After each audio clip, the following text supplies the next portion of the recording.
Hello boss. రీసెంట్గా broad పిట్గా నటించిన F1 movie release అయింది. ఆ మూవీ రివ్యూ అండ్ రేటింగ్ గురించి ఈ వీడియోలో తెలుసుకుందాం. So let's start the video. Movie story spoil చేయడం ఇష్టం లేదు. సో సినిమా వచ్చి F1 ఫార్ములా రేసింగ్ గురించి ఉంటుంది.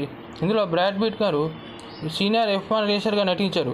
ఆయన సినిమాలు బాగా నటించడం కన్నా F1 రేసర్గా జీవించాలని చెప్పాలి. ఆయన ఈ సినిమాలో నటనతో ఇరగదీశారు. ఒక రియల్ రేసర్ అనే ఫీలింగ్ కలిగేలా చేశారు. ఈ వయసులో కూడా ఒక రియల్ రేసర్ అంత ఫిట్గా యంగ్గా కనిపించడం అనేది మాటలు కాదు. డైరెక్టర్గా జోసెఫ్ కిన్స్ కూడా బాగా మెప్పించారు. అట్టని ఇంకో నటుడు డామ్సన్ ఐరిస్ కూడా తన పాత్రకి న్యాయం చేశాను చెప్పాలి. అలానే హీరోయిన్గా కేరీ కాండన్ కూడా బాగా నటించింది.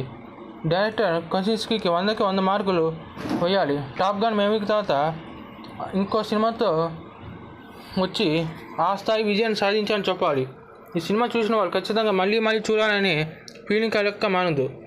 ఈ సినిమాకి నేను ఇచ్చే రేటింగ్ 9/10. ఈ సినిమాలో emotions, intense, thrill, action scenes అని వేరే లెవెల్ ఉంటాయి. ముఖ్యంగా రేసింగ్ సీన్స్ వచ్చి రియలిస్టిక్గా ఎక్సైటింగ్గా ఉంటాయి. ఈ ఒక రియల్ రేసింగ్ చూసే ఫీలింగ్ కలిగేలా చేస్తుంది. This is my video. I hope you enjoyed. Thanks for watching. Please like and subscribe to my channel.